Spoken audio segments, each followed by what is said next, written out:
mean, then look at this then. I can't imagine a more beautiful thing.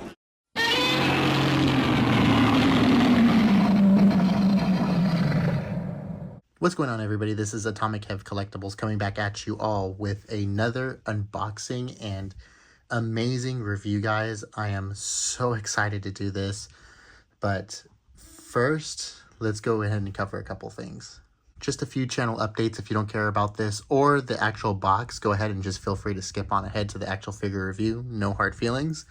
But I wanted to go ahead and go over why we're doing this video today. So if you haven't been around, we have finally hit a huge channel milestone. We're at 300 subscribers, guys. Like, I'm absolutely just blown away and speechless. Like, that 300 of you guys find this channel entertaining enough to subscribe and want to keep up to date. So thank you guys so much. I appreciate every single one of you. And I have another announcement. So very briefly, I just wanted to do a subscriber and community member shout out.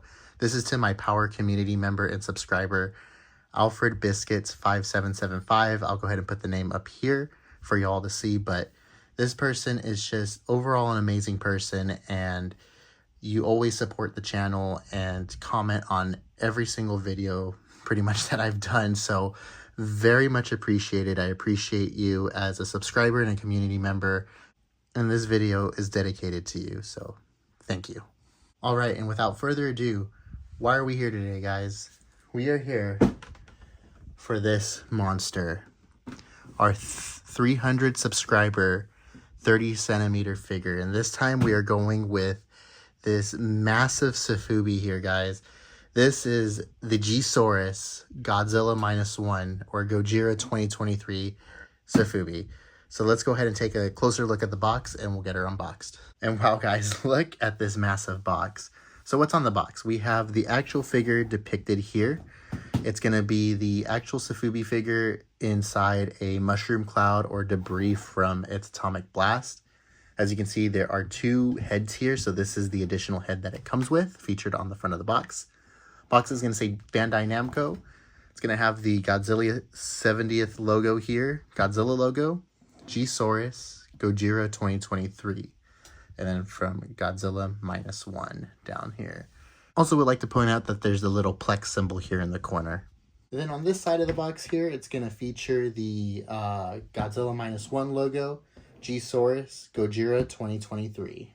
Back of the box is very interesting. You're going to have the G-Saurus Gojira 2023 here, and then you have two different poses that you can pose the Sofubi statue in. And it shows the little tail base here that's going to be included in the statue, and a bunch of logo and lettering stuff down here. The Godzilla 2025 logo in the corner, Toho, and Godzilla trademarks. And last but not least, we're going to have a Godzilla footprint here on the top of the box with a giant G in the middle, G-Saurus. Alrighty, now let's get this figure out of the box. And here is the plastic coffin here, guys, and the figure in all its glory. So I'm going to go ahead and move this to the side. Ooh, something fell. Nice, I love when things fall. All right, we got the head. Here's the figure. Let me go ahead and take this over here. We'll do a quick transition. Alrighty, so here are the three pieces from the figure. Let's go ahead and start with this guy here. This is the tail stand.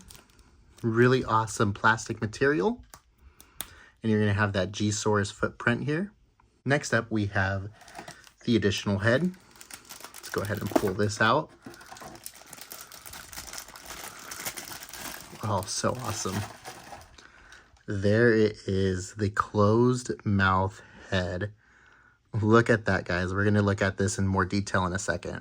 And last but not least, we have this here, the actual figure. It comes in two baggies to protect it. Oh my goodness, guys. If you can just see, like, the camera is not doing it justice, but oh my gosh, this thing is freaking awesome. All right, let's take a even closer look. Oh man, honestly, just first impressions of this thing is when you get it in person, the blue on the dorsal plates and the back, it is absolutely friggin' stunning, guys. Like, there's like a mold within a mold that you can see here, which we'll go ahead and look at in a second. And then just the vibrancy and the glow in the paint job back here is just breathtaking. Like, this is a beautiful Sofubi figure. Like, I'm blown away, in love. I wish I can display this more often in my collection, but I'm pretty capped out on space until I move. So until then, he's going to stay in his box, but beautiful figure. Before we go into paint and detail, I just want to clarify that this figure is in the pose of the Godzilla Minus One poster. I'll go ahead and put that here for you guys to see and compare, but let's dive right into it. So first, let's start with the portraits here. We'll go ahead and start with portrait 1. So this is the portrait, guys. As you can see, it's clearly Godzilla Minus One. You get nicely sculpted all over the head, top of the crest, the mouth, the nose. Like, it's pretty fairly movie accurate for a Sofubi figure. It's definitely way more accurate than the frog tree, that's for sure. Only thing it's missing is, it's kind of visible here, but the paint job for the scar. But look at the tongue and the inner workings of the mouth. It's like this clear vinyl that they used to mimic him doing his atomic breath. And you get individually sculpted teeth, white bone paint job in there. And I really want to highlight the eyes. I mean, look at that. Look how well painted they are. Then they have like this red as you rotate it towards the back. So it's almost like you're seeing the red part of his eye. It's pretty freaky. And then when you turn it this way, it disappears. Like, you can't see it. But it's there on both sides. It is an absolutely amazing head. Let's go ahead and take a look at the other one. Since we have a decapitated Goji, let's look at the other head here. This is the closed mouth version. You can still see the vibrant blue and the transparent blue in there. Same sculpt in the teeth. You get nice gum work detail in there as well, that with pinks, nice bone white paint job, and then the scar is going to be more visible on this one, as you can see. Nice skin texture work. Nose is sculpted really nice.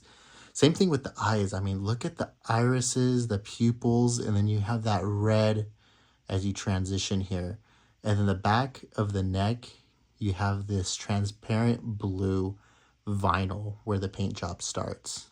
Really quick, I wanted to highlight that both of the heads are hollow. So something that's really interesting. And they're cut out perfectly that you can interchange them. And it doesn't require a lot of force. There's no heating involved. You just snap on the head that you want. We'll go ahead and snap the closed mouth one here for a second. Although I think if I had the option to display him, I think I would go with the open mouth. I think it looks a lot cooler.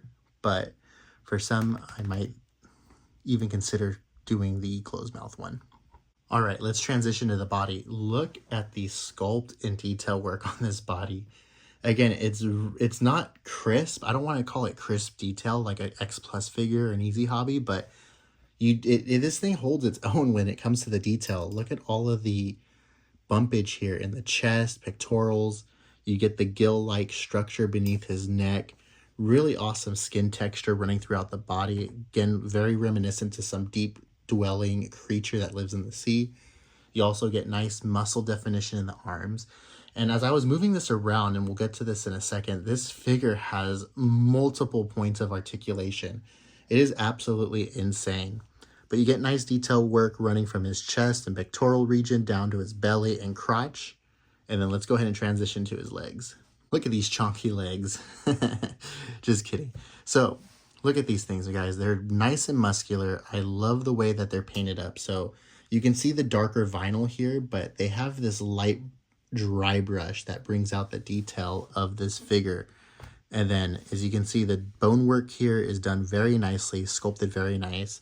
You get groove work within the claws or in his feet. Nice dew claws here. Let me go ahead and rotate the figure so you guys can see. So you can see his dew claws are present. That's very nice. And then the back of the body here, before we go to the dorsal plates, I'm saving the best for last. Get nice bumpage here that runs all the way down his body and tail, which is really nice.